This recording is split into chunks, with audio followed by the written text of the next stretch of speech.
My name is Dr. Petra Stone, and I'm 38 years old. I'm one of the world's leading Egyptologists. I discovered the lost tomb of Cleopatra VII, major exhibit at the British Museum, Oxford University professor, National Geographic documentary, Finding Cleopatra, The Search That Rewrote History, and 20 papers in Nature, Antiquity, and the Journal of Egyptian Archaeology. But 10 years ago, I was working as a research assistant on someone else's expedition, and the tomb I discovered was published under someone else's name. I grew up in England, near London. My father was a historian. My mother was a museum curator at the British Museum.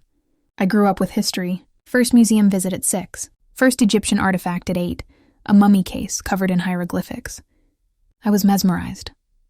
Petra, my mother would say, history speaks, but you must listen, carefully, patiently, because the ancient world doesn't reveal its secrets easily. I want to find secrets, I said. 9 years old, then study, history, languages, archaeology, because finding artifacts isn't just luck, it's knowledge and skill. At 12, I read my first archaeology book, Howard Carter's The Tomb of Tutankhamun. I was fascinated, discovering a tomb, thousands of years later, revealing secrets. At 16, I volunteered on my first dig, local Roman site, in the UK. Small, but I learned how to excavate carefully, how to document findings, how to preserve artifacts. At 18, I went to Cambridge University. Archaeology, 4 years. Ancient history, hieroglyphics, Egyptian civilization, and summer digs, Greece, Turkey, Egypt. At 22, I went on my first major dig, Egypt, Luxor Valley. Research assistant, Karnak Temple Complex. 6 months, I learned how to work in extreme heat, how to manage local workers, how to handle delicate artifacts. At 25, I finished my master's degree, Cambridge, specialized Middle Kingdom Egypt. Thesis: Administrative Structures in Middle Kingdom Thebes, an analysis of tidal inscriptions. Then I started my PhD. Cambridge. Supervisor: Professor Eleanor Shaw, 62 years old. 40 years in Egyptology. Respected. Supportive. Petra, she said, you're an exceptional researcher, detail-oriented, analytical, but you need field experience, major digs, real discoveries. So apply to established expeditions. Learn from experienced archaeologists. During my 3-year PhD, I applied to major expeditions: Giza, Saqqara, Luxor, Abydos. Each one rejected or waitlisted. Finally, an acceptance came. Professor Lawrence Beaumont's Giza Plateau Expedition, Oxford University. Prestigious, $2 million budget. 5-year project. Goal: survey unexcavated areas near the Great Pyramid. Position: research assistant. I accepted. 27 years old, an opportunity. In 2018, I went to Egypt, Giza Plateau, Lawrence Beaumont's expedition. Team, 15 people, archaeologists, technicians, local workers. First day, at camp, Beaumont gave a briefing, 55 years old, distinguished, Oxford professor. 30 years in archaeology, multiple publications, awards, reputation, meticulous, demanding, successful. Team, he said. This expedition represents 5 years of planning. Significant funding, Oxford University's reputation. This is the Giza Plateau, the most studied archaeological site on Earth. But there are still secrets. Unexcavated areas, unknown structures, and we will find them. Each team member has a role, hierarchy, chain of command. I am the expedition leader. Dr. Hassan is senior archaeologist. Dr. Martinez is surveyor. And research assistants, documentation, logistics, support. He looked at me. Ms. Stone, Cambridge PhD candidate, intelligent, promising, you will learn. From experienced archaeologists. But remember, this is my expedition. My name, my responsibility, and ultimately, my credit. Red flag. But I ignored it. It was an opportunity. A learning experience. The first week we did site surveys. Ground-penetrating radar, satellite imagery, topographical analysis, mapping unexcavated areas. I operated the GPR equipment. I had training from Cambridge. I knew how to analyze the data. In one area, I detected an anomaly. Subsurface structure. Rectangular. Approximately 3 meters deep. Possible tomb entrance on north side. I reported to Beaumont. Interesting, he said. Note the grid coordinates. We'll schedule an investigation. 2 weeks later, excavation began in that area. I directed grid layout, depth measurements, systematic removal of sand and debris. 3 meters down, we hit it. Stone structure. Sealed entrance. Limestone blocks. Intact. Excitement. The entire team gathered. Beaumont examined it. Tomb entrance. Middle Kingdom style. Approximately 4,000 years old. Extraordinary preservation. Ms. Stone, he said. Excellent GPR work. Document everything. Photos, measurements, inscriptions on the entrance seal. I worked, methodically. Photographed every angle. Measured every dimension. Transcribed hieroglyphic inscriptions. The entrance seal showed Official's Tomb. Name Amenemhat. Title Overseer of the Treasury. Middle Kingdom, 12th Dynasty. Professor, I said, the inscription indicates a high-ranking official, possibly an intact burial. Indeed, said Beaumont. Proceed carefully. This could be significant. The next day the tomb was opened. Carefully, stone by stone, the entrance revealed, descending corridor, dark, narrow, we entered. Beaumont, Dr. Hassan, me, 2 technicians. Lights, cameras, oxygen meters. The corridor ended. Burial chamber, small, approximately 4-5 meters, and intact, untouched. 4,000 years. Sarcophagus in the center, limestone, inscribed. Wall, paintings perfectly preserved, scenes of daily life, offerings. Gods, incredible, whispered Beaumont. Completely intact, undisturbed. I began documenting, photos, video, detailed notes, examined every wall, recorded every inscription. I read the inscriptions on the sarcophagus, hieroglyphics, Amenemhat's titles, his family, his achievements.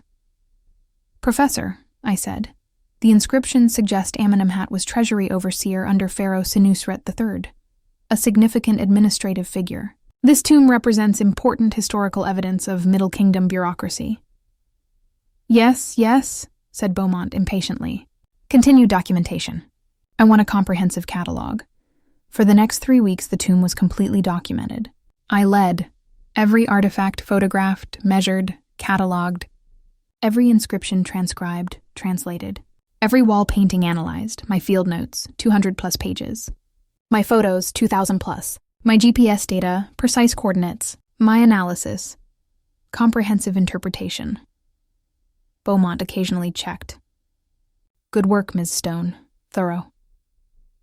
When the excavation was completed, the team returned to Cairo. For analysis of findings, I wrote a preliminary report. 50 pages, detailed, tomb discovery, artifact catalog, historical significance, inscription translations, all based on my documentation. Submitted to Beaumont.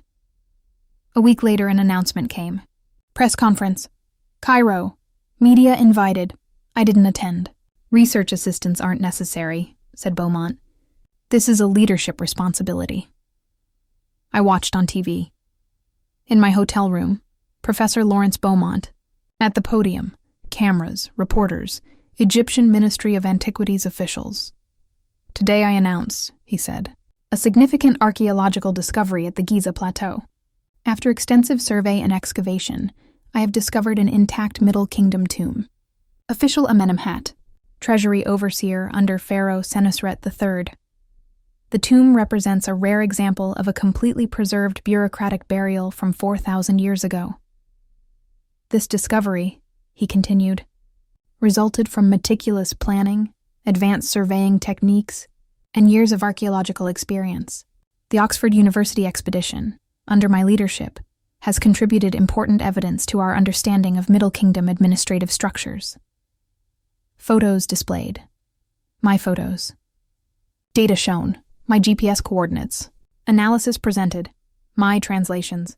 But every slide. Professor Lawrence Beaumont, Oxford University. Reporters ask questions. Professor, how did you locate the tomb? a combination of ground-penetrating radar, satellite imagery, and archaeological intuition developed over 30 years of fieldwork. I operated the GPR. I detected the anomaly. I identified the location. What makes this discovery significant? Intact preservation, complete artifact assemblage, detailed inscriptions providing historical insight. I transcribed the inscriptions. I cataloged the artifacts. I did the analysis. Will there be a publication? Yes. Major paper in the Journal of Egyptian Archaeology. Co-authored with Dr. Hassan. Preliminary findings next month. My 50-page report. My photos, my translations. But co-authored with Dr. Hassan, not me. The conference ended. Media coverage exploded. Professor Beaumont's breakthrough. Intact, 4,000-year-old tomb discovered at Giza. Oxford archaeologist makes significant Middle Kingdom find. Lawrence Beaumont adds to distinguished career with Giza discovery. My name? When the paper was published, in the acknowledgments section, the author thanks Ms. Petra Stone for research assistance. When I returned to Cambridge, I wasn't devastated. Disappointed, yes. But I accepted it. This was academic hierarchy. The expedition leader gets credit. Assistants are acknowledged. I reported to Professor Shaw. Beaumont published? I said. I'm in the acknowledgments. Expected, said Shaw. Unfortunate, but standard. Expedition leaders' names go first. Assistants stay in the background. But I discovered it. I documented it. I analyzed it. But he led the expedition. He secured funding. He obtained permissions. You worked on his team. It's unfair. Yes. But that's how the archaeological world functions, especially for women, junior researchers. You gained experience. Next time, a more senior position. Eventually, your own expeditions. She was right. But I felt the injustice. I continued with my PhD. Dissertation. Economic Administration in Middle Kingdom Egypt. Evidence from burial inscriptions. The Amenemhat tomb was a central case study. My findings, my analysis. Beaumont's paper was referenced, but this was my independent research. At 29, I defended my PhD. Successful. Dr. Petra Stone. But still, that tomb haunted me. My discovery. His credit. One day, I was cleaning field equipment. I found an old external hard drive from the Giza expedition. Data backup. Curious, I connected it. Reviewed the files. I saw all the field notes, all the photos, all the GPS data, timestamps, metadata, every file, my camera, my GPS unit, my handwriting in the notes, anomaly detection, my GPR session, grid layout, my design, excavation photos, my camera, time-stamped before Beaumont arrived at the site, inscription transcriptions, my handwriting, my translations. The evidence was clear. I discovered it. I documented it. I analyzed it. Beaumont just took the credit. Initially, I was angry. Then, pragmatic. What could I do? Confront Beaumont? Academic suicide. A junior researcher accusing a distinguished professor of credit theft. Who would believe me? But I saved the evidence. Multiple backups, cloud storage, external drives. Someday, I thought, maybe this will matter. At 30, I got a postdoc position. British Museum. Egyptology Department. Research focus. Ptolemaic period. Cleopatra VII's dynasty. Small position, but an opportunity. Access to the museum's collection. Ancient texts, artifacts, and importantly, independence. My own research. No expedition leaders stealing credit. For 2 years, I studied Ptolemaic texts, focused on Cleopatra VII, the last pharaoh, most famous. But tomb location, unknown. Ancient sources contradicted each other. Some said Alexandria, some said temple burial. Some said secret location. Modern searches had failed. Alexandria was underwater. The ancient palace district submerged. No tomb found. But I tried a different approach. Not a physical search. Historical research. Ancient texts. Cross-referencing sources. Papyri. Inscriptions. Classical authors. A papyrus fragment. Oxyrhynchus collection. British Museum. Poorly preserved. Previously untranslated. Greek text. Demotic script mixed. I transcribed it. For weeks. Careful. Difficult. Content. Administrative record. Ptolemaic period. Temple endowment. Donations. And a reference. Royal tomb complex west of Thebes. Sacred precinct established by divine order. Royal tomb.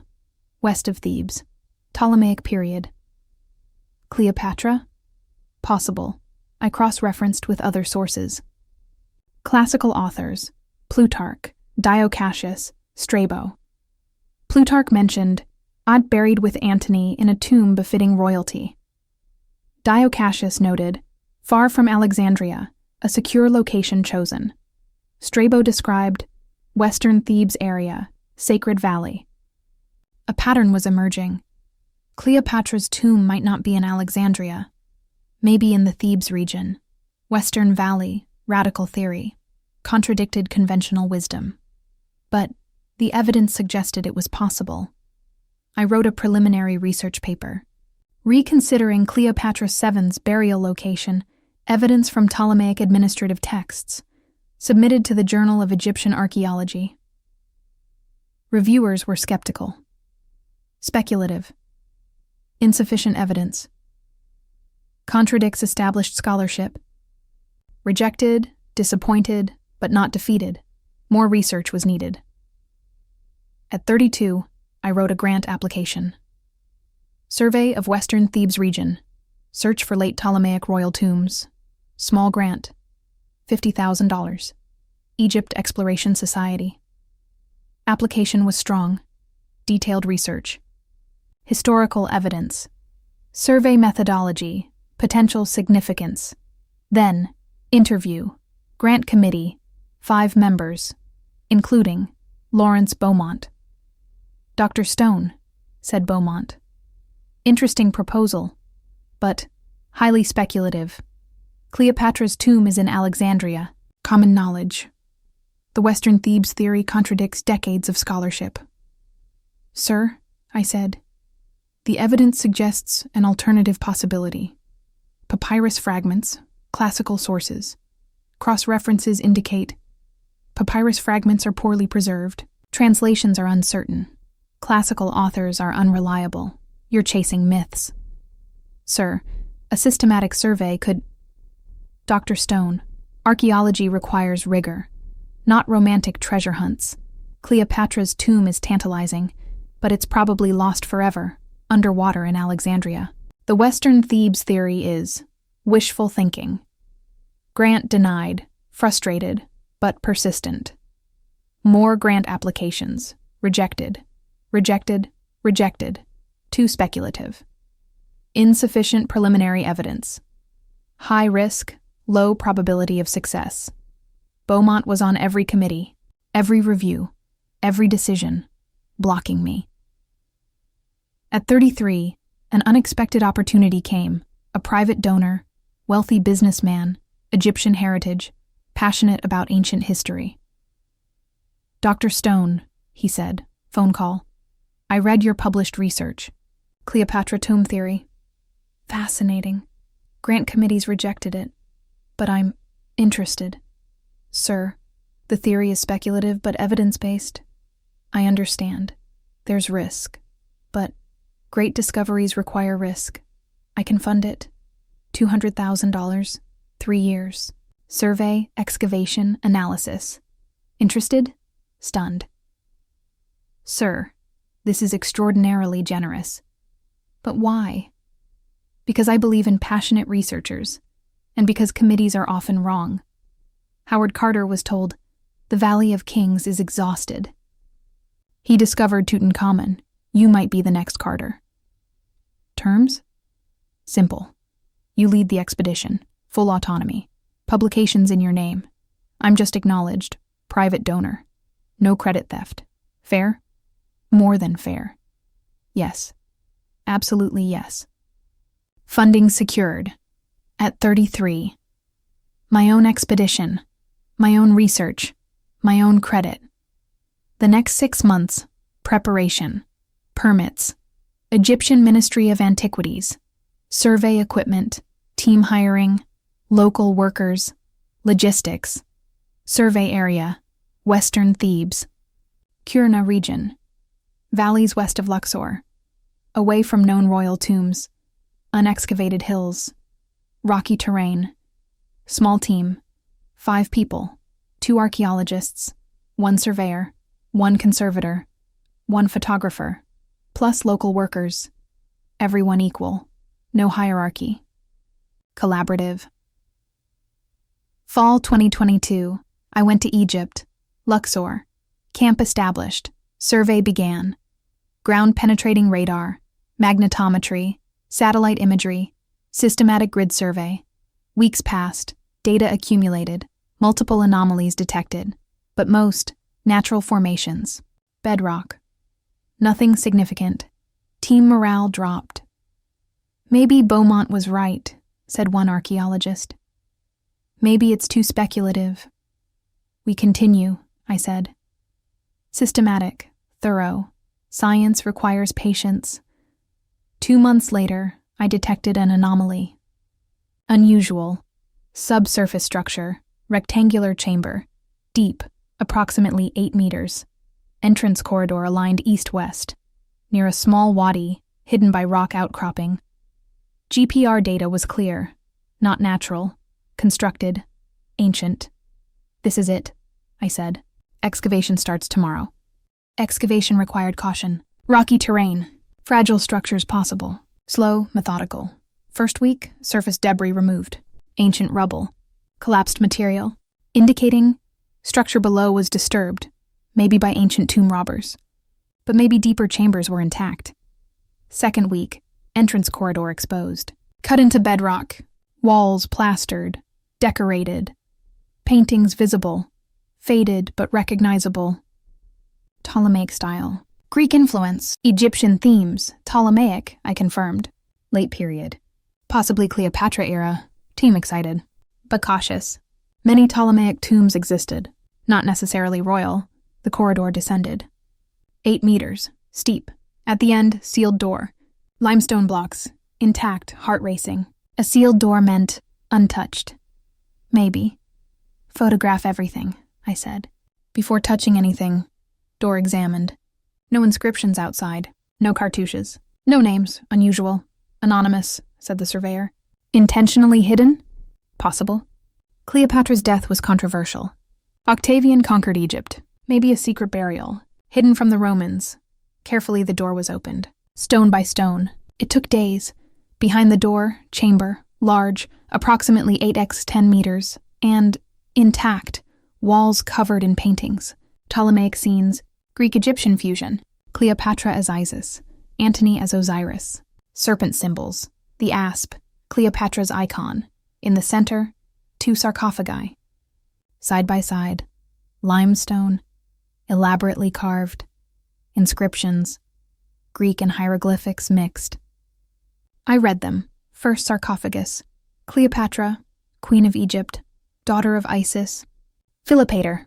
Second, Marcus Antonius, triumvir of Rome, beloved of Cleopatra, Cleopatra, Antony, together, 2,000 years later. Silence. The entire team frozen. Disbelief. Awe. We found her, whispered the photographer. We found them, I said. The next months were critical. Verification, authentication, scientific proof. The sarcophagi weren't opened immediately. Preservation concerns. Expert conservators needed. Egyptian authorities involved. International collaboration. But the chamber study continued. Paintings analyzed, inscriptions transcribed, artifacts cataloged, evidence mounted. Inscriptions. Greek and hieroglyphic texts identifying Cleopatra VII and Marcus Antonius. Artistic style. Late Ptolemaic. Consistent with Cleopatra's era, circa 30 BCE. Iconography. Serpent motifs, Isis imagery, Roman-Egyptian fusion, all associated with Cleopatra. Location. Hidden, west of Thebes, away from Alexandria, matching ancient text descriptions. Dating. Carbon-14 dating of organic materials, wood, linen, approximately 2,000 years old. Consistent with Cleopatra's death, 30 BCE. I wrote a preliminary findings report. Submitted to the Egyptian Ministry of Antiquities. Ministry review, positive. Significant. Potentially historic. Permission granted. Continue excavation. Full study. International experts invited. Media embargo requested. Until full verification. Avoid premature sensationalism. We worked. For months, meticulous. Every detail documented. Every artifact preserved. At 35, 6 months after the discovery, verification was complete. The sarcophagi were carefully opened. Egyptian authorities present. International archaeologists. Cameras documenting. Inside the first sarcophagus, mummy, female, elaborate wrapping. Golden mask. Face idealized but features matching known Cleopatra portraits. Jewelry. Royal seals. CT scan. Skeletal analysis. Age at death, approximately 39 years. Consistent with Cleopatra, died age 39, DNA analysis, controversial but conducted. Maternal lineage matching Ptolemaic dynasty genetic markers. Inside the second sarcophagus, mummy, male, Roman military insignia, personal items matching Marcus Antonius descriptions. The evidence was overwhelming. Cleopatra VII, Marcus Antonius, together. Tomb intact. Ministry announcement, press conference, Cairo, August 2025. Dr. Petra Stone, expedition leader presenting findings, media worldwide, cameras, reporters from every major outlet. Today, I said, I announce the discovery of the tomb of Cleopatra VII and Marcus Antonius, located in the western Thebes region, intact, verified. This discovery represents the most significant archaeological find of the century. Cleopatra, the last pharaoh of Egypt, found 2,000 years after her death. Photos displayed. Video shown. Evidence presented. Media explosion. Worldwide headlines. Cleopatra's tomb found. British archaeologist discovers lost queen. Historic discovery. Petra Stone locates Cleopatra and Antony, centuries old. Mystery solved. Cleopatra's burial site identified. Papers. Published. Nature. Science. Antiquity. Journal of Egyptian Archaeology. The same journal that had rejected my preliminary theory 3 years ago. Documentary deals. National Geographic, BBC, Netflix book deal. Finding Cleopatra. The search that rewrote history. Awards. British Academy. Egyptian Ministry of Antiquities.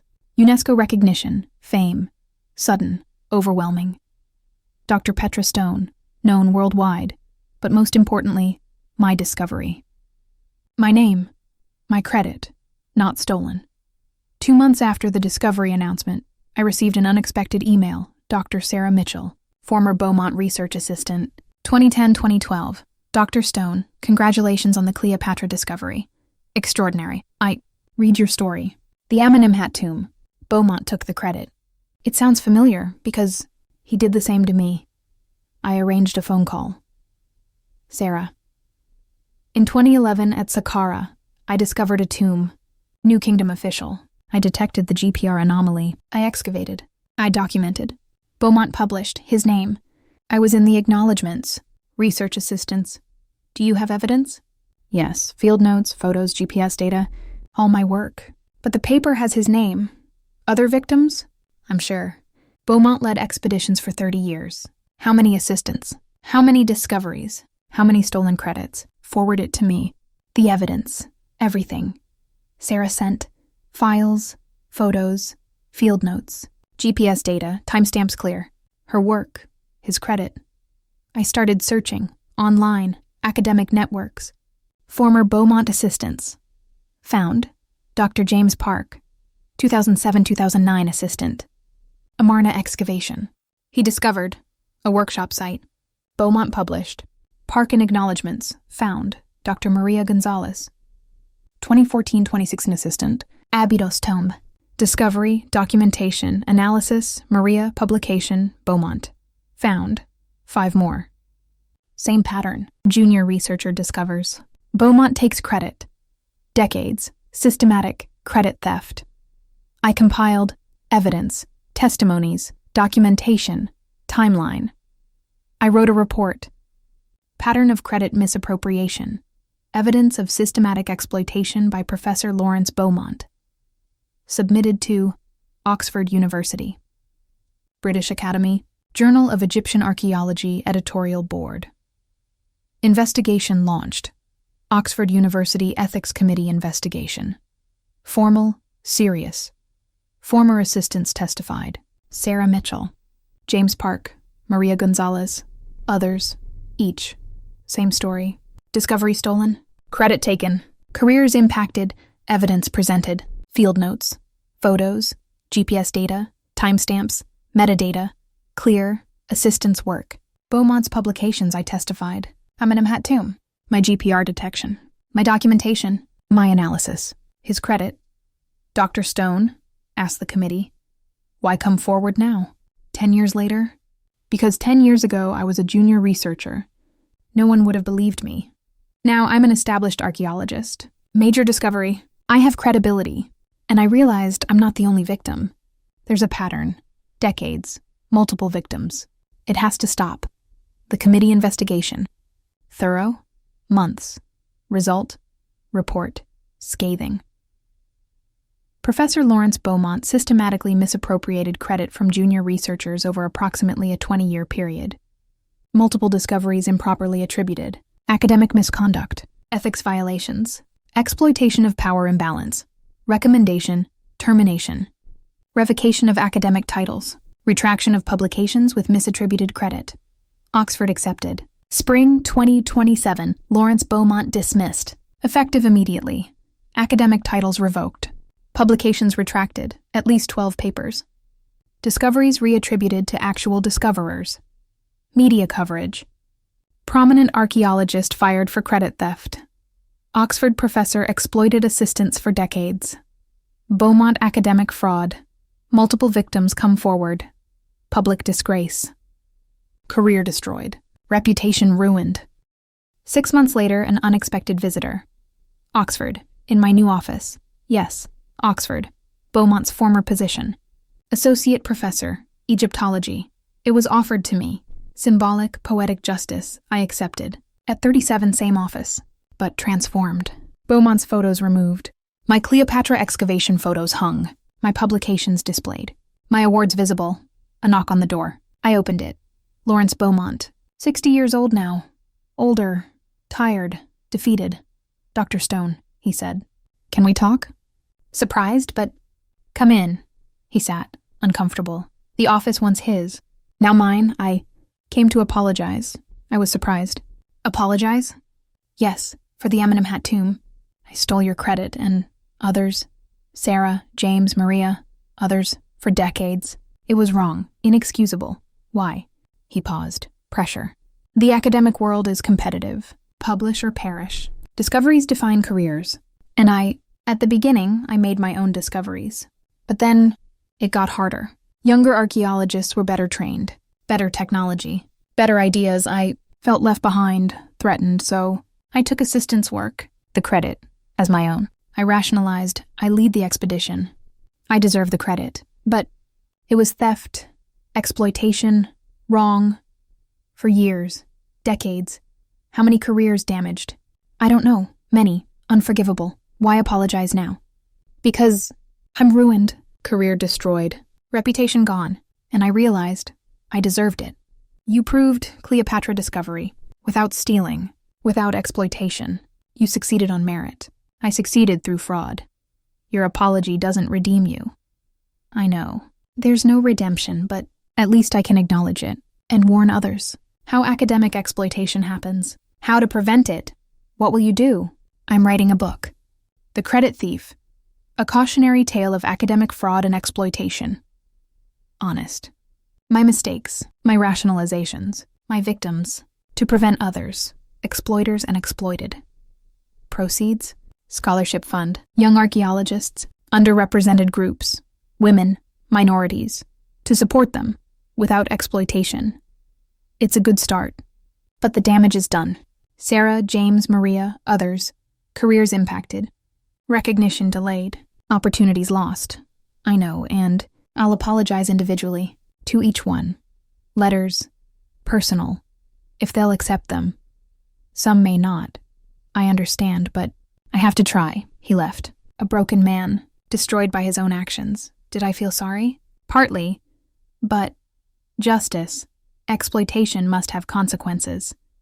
Today I'm 38 years old, Oxford Associate Professor. Egyptology. Cleopatra Tomb Discoverer. British Museum Major Exhibit. Cleopatra Revealed. The Tomb Discovery of the Century. National Geographic Documentary. Best-selling book. Multiple awards, but most importantly, I'm training the new generation. Every year I supervise 10 PhD students, half women, diverse backgrounds, all passionate. All will get the credit they deserve. And them? Incredible. New discoveries, Egypt, Greece, Rome, Mesopotamia, all with their own names. No theft. No exploitation. Because I'm showing them. Academic success doesn't require credit theft. It requires skill, dedication, integrity. Last year, a young student, Amira Hassan, 25, Egyptian, said, "Dr. Stone, I pursued archaeology because I saw you. Cleopatra Discovery, documentary." And I thought, if she can do it, I can too.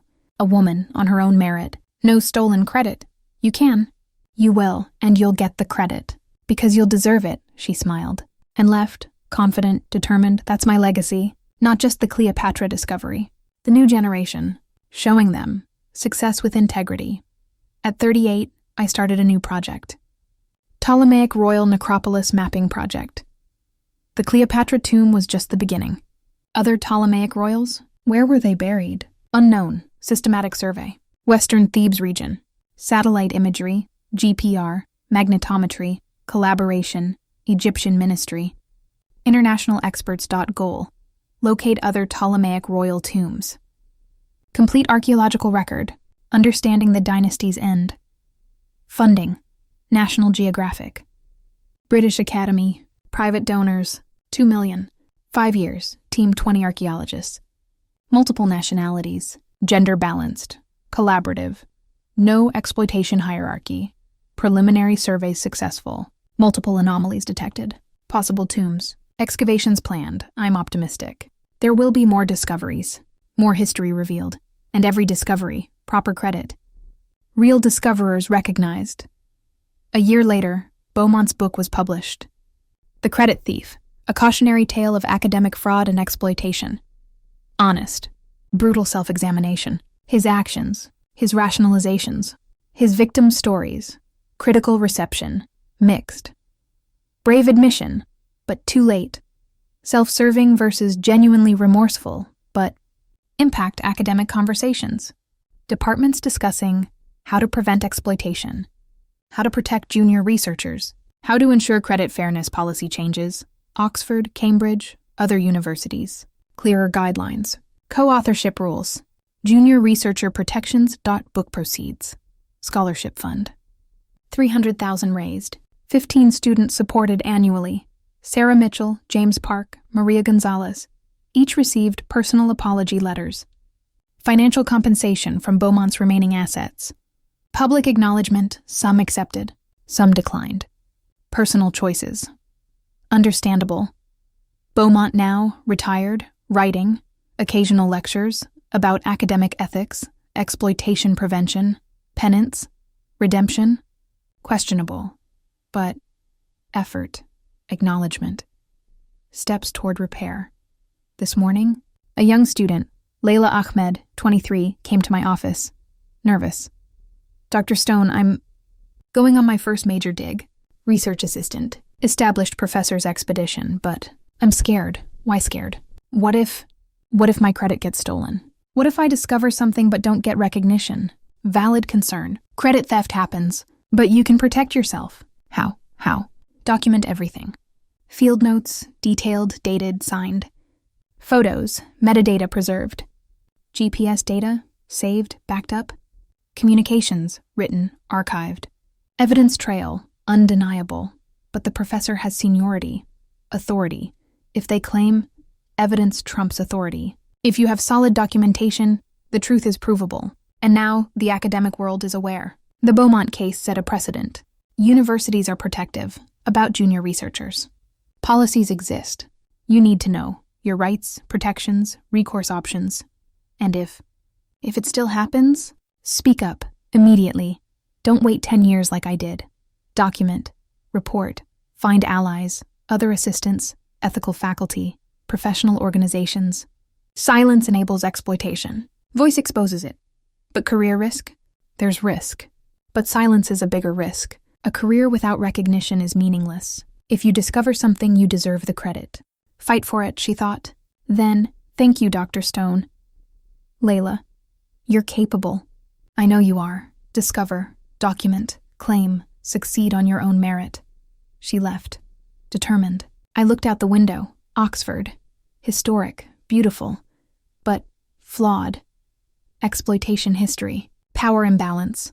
Credit theft. But changing. Slowly. But changing.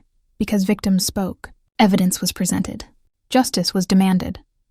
Lawrence Beaumont called me a research assistant. My discovery became his breakthrough. He was wrong. Not about hierarchy. About merit, because merit can't be stolen. Evidence speaks. Truth emerges, and me? I proved, with integrity, dedication, skill, success is achievable. Without theft, without exploitation, game over, I won. And the door opened. Now hundreds of young archaeologists are getting proper credit, and they will continue. Because I proved, discovery belongs to everyone, especially those who deserve it through merit.